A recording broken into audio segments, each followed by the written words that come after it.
Assalamualaikum warahmatullahi wabarakatuh. Yang saya hormati dosen pengampu, Bapak Zulfikor, dan rekan-rekan teman-teman sekalian.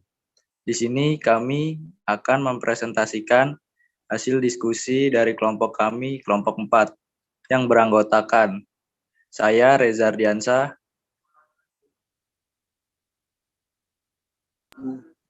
saya Muhammad Raihan Fahriza.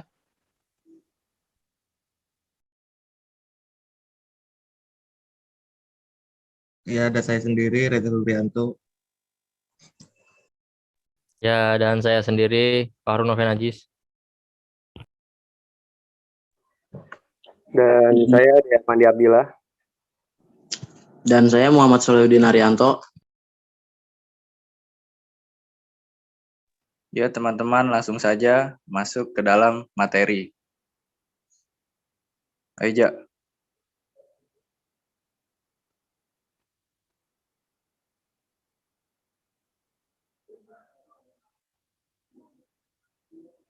Ja.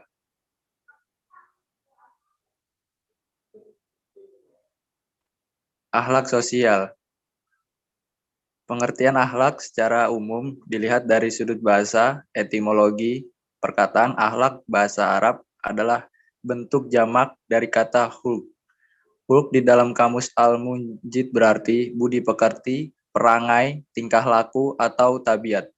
Akhlak dapat diartikan sebagai sifat-sifat yang dibawa manusia sejak lahir yang tertanam dalam jiwanya dan selalu ada padanya.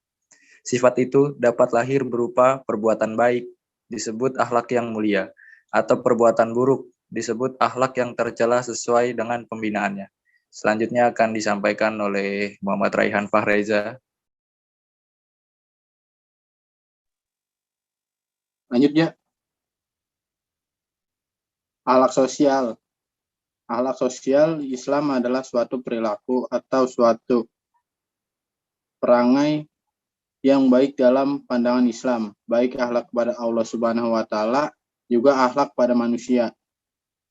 Contoh saling menyayangi, beramal soleh, saling menghormati, berlaku adil, menjaga persaudaraan, berani membela kebenaran, tolong menolong, dan musyawarah. Next ya. Akhlak sosial dalam Islam manusia adalah makhluk biososial. Oleh sebab itu, hidup tak dapat terlepas dari kehidupan bersama manusia lain. Dan dengan sendiri manusia, individu itu memasyarakatkan dirinya menjadi satu lebur dalam kehidupan bersama. Maka apapun yang dibuat dapat mempengaruhi dan akan mempunyai makna bagi masyarakat pada umumnya. Dalam pergaulan, hidup bersama antar manusia akan terjadi interaksi sosial. Dan hal ini merupakan suatu syarat utama terjadi aktivitas sosial. Interaksi sosial merupakan hubungan sosial yang dinamis yang menyangkut hubungan antara perseorangan atau kelompok manusia. Apabila dua orang bertemu, interaksi sosial dimulai pada saat itu mereka saling menegur, saling bicara, dan jabat tangan.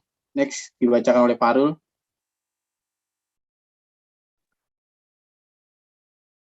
Kebiasaan Rasulullah Shallallahu Alaihi Wasallam dalam menjalankan akhlak sosial. Beberapa akhlak Nabi Muhammad SAW dalam hal sosial atau masyarakat. Yang pertama, sangat cinta kepada Allah, tidak lalai beribadah. Yang kedua, sangat cinta kepada istri dan keluarganya, selalu membantu keluarga di rumah, belanja ke pasar, memasak, dan belum pernah menolak atau mencela hasil masakan istrinya. 3. Tidak menyuruh orang lain apabila mampu dikerjakan sendiri. 4. Sedang enak makan, segera berhenti. Menjaga kesehatan dan mengingat kepada tetangganya, lalu diantarkan. 5. Suka menengok orang sakit, tidak memandang fakir, miskin, kaya, tinggi pangkat, sanak famili, dan agamanya. Next slide. Masyarakat dambaan Islam. Tauhidullah setiap individu yang merasa menjadi anggota masyarakat Islam semestinya mendasarkan hidupnya pada prinsip tauhid, mengesahkan Allah, ukhuwah Islamiyah, melahirkan ikatan persaudaraan di antara anggota masyarakat. Persamaan, tidak terbesit dalam hatinya merasa lebih mulia dari samanya. Melakukan amal soleh, musyawarah, istiqomah, setiap masyarakat muslim akan tetap memegang dan memperjuangkan kebenaran yang datang dari Allah. Selanjutnya akan dibacakan oleh Muhammad Soleh. Toleransi. Kata toleransi berasal dari bahasa Arab. Tasamuh yang berarti sikap yang baik. Berlapang dada terhadap perbedaan-perbedaan orang lain yang tidak sesuai dengan pendirian dan keyakinannya. Di mana seseorang menghargai atau menghormati setiap tindakan yang orang lain lakukan. Next.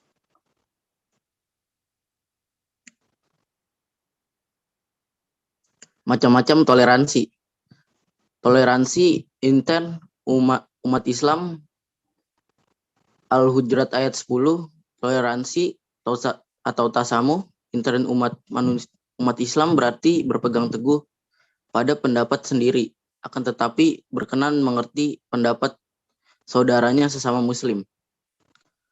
Toleransi umat Islam dengan non-muslim. Secara terminologi, pengertiannya yaitu mengerti dan bersikap toleran, menghargai, membiarkan, membolehkan pendirian pendapat, pandangan, kepercayaan, kebiasaan, kelakuan, dan lain-lainnya sebagainya yang berbeda atau bertentangan dengan pendirian sendiri. Mengerti bukan berarti setuju.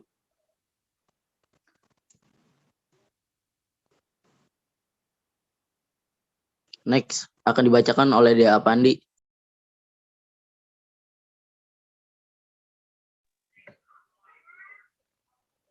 Prinsip-prinsip Islam dalam mewujudkan kesejahteraan sosial. Prinsip-prinsip ini dapat dilihat dari berbagai dimensi, diantaranya adanya perintah Allah dan Rasul-Nya tentang keadilan, persamaan hak dan kewajiban, perlindungan hukum, dan jaminan keselamatan yang tertuang dalam wahyu-wahyu Allah dan hadis Rasul-Nya. 2. Praktek-praktek Nabi Muhammad baik saat di Mekah maupun di Madinah senantiasa mengarah pada terciptanya keadilan, kesetaraan, persamaan, jaminan sosial, perlindungan hak-hak pribadi, dan keamanan individu dan masyarakat.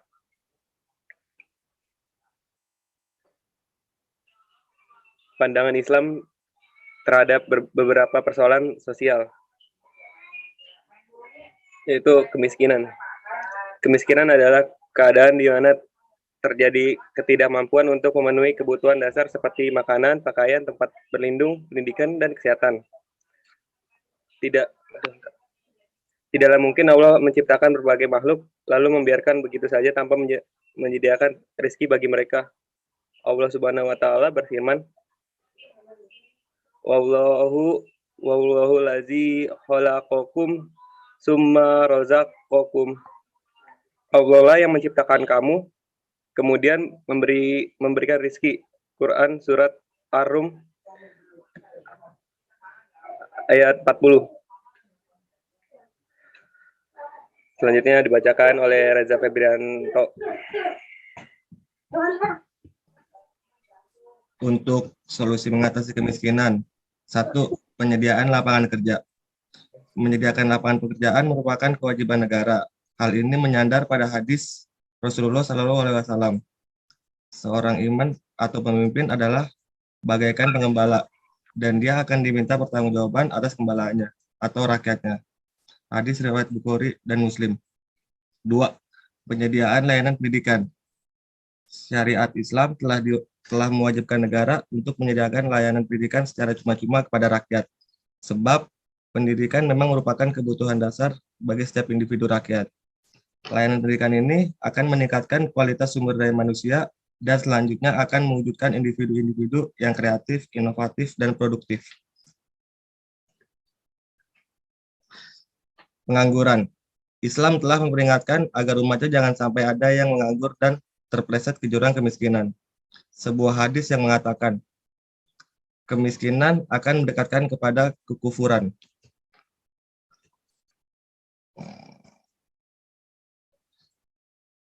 Selanjutnya, Reza Ardiansyah. Menurut Kardawi 2005, 6, 18, pengangguran dapat dibagi menjadi dua kelompok, yaitu 1. Pengangguran jabariyah, terpaksa. Suatu pengangguran di mana seseorang tidak mempunyai hak sedikit pun memilih status ini dan terpaksa menerimanya. Contoh, seseorang yang tidak memiliki keterampilan sedikit pun, mempunyai keterampilan tetapi tidak berguna seiring perkembangan zaman. Yang kedua, pengangguran khiyariyah. Seseorang yang memilih untuk menganggur, padahal dia pada dasarnya adalah orang yang mampu untuk bekerja, namun pada kenyataannya dia memilih untuk berpangku tangan dan bermalas-malasan hingga menjadi beban bagi orang lain. Next.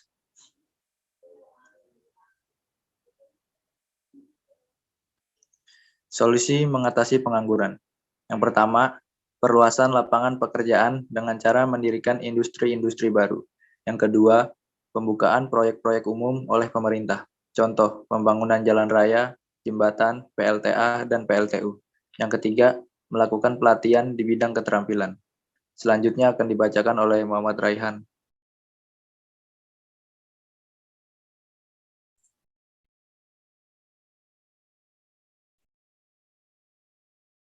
Kebodohan. Kebodohan menyebabkan umat Islam terombang-ambing dan mudah dibohongi, karena tidak bisa membedakan yang baik dan buruk. 2. Terperangkap oleh jebakan yang dibuat oleh bangsa Barat.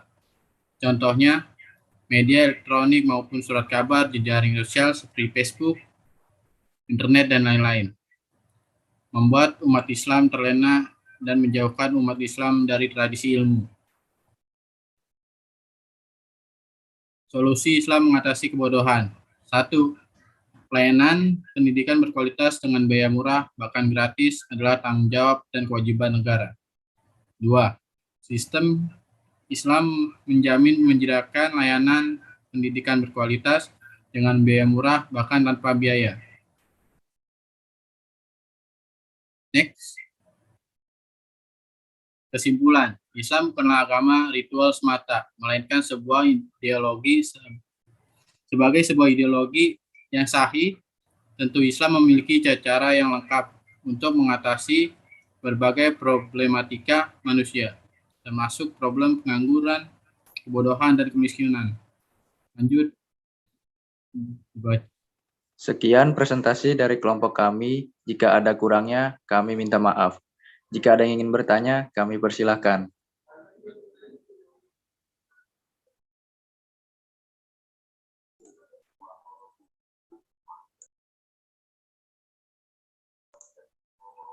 Izin bertanya. Iya, siap Mas Bambang. Terima kasih Mas Raja. Ya, perkenalkan nama saya Bambang Irawan dari kelompok 2. Ingin mengajukan pertanyaan. Yang pertanyaannya, berikan contoh toleransi umat Islam dan juga toleransi antar umat Islam dengan non-Muslim.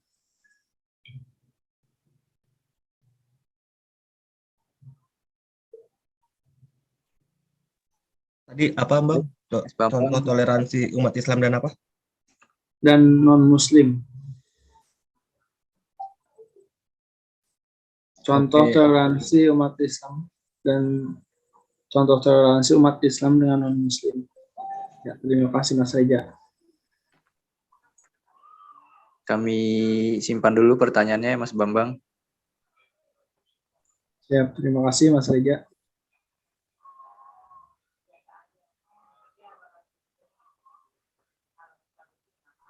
Ya, silakan yang lain kalau ada lagi.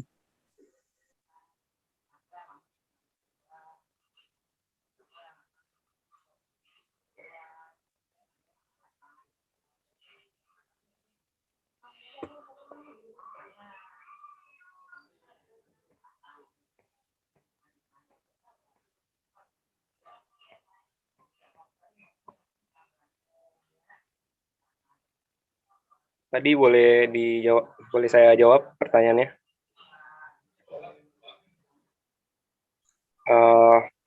Toleransi antar Islam dan non-Islam ya, dan Muslim. Yang pertama, tidak memaksakan ajaran kepercayaan agama kita kepada orang lain. Yang kedua, menghargai hari besar umat agama lain juga. Yang ketiga, menumbuhkan kerukunan dan perdamaian antara umat beragama. Terus kayak menghormati Muslim yang berpuasa, yang dengan tidak makan dan atau minum di depannya, kayak gitu. Ya, kayak gitu sih. Bagaimana Mas Bambang dengan jawaban Mas Dea? Untuk toleransi antar umat Islamnya, Satu lagi Dea. Seperti, bentar ya.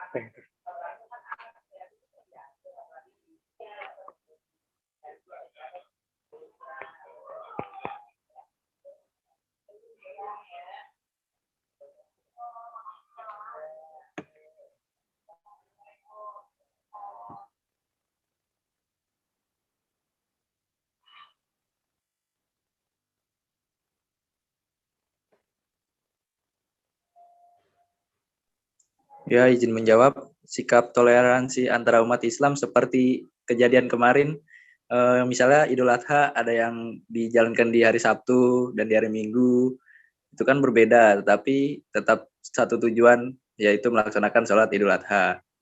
Ataupun penetapan awal puasa antara Muhammadiyah dengan Nahdlatul Ulama, kadang kan berbeda. Mungkin disitulah sikap toleransi kita diuji. Bagaimana Mas Bambang? oke, terima kasih Mas Reja atas jawabannya. Sangat bagus. Ada yang ingin bertanya lagi?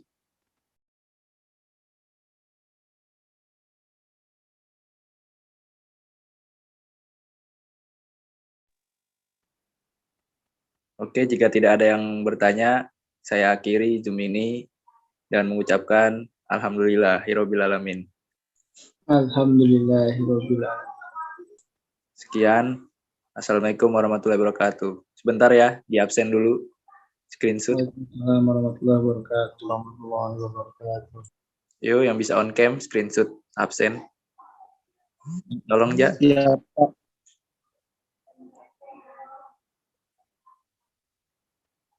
Recordnya udah aja. Oh iya ya.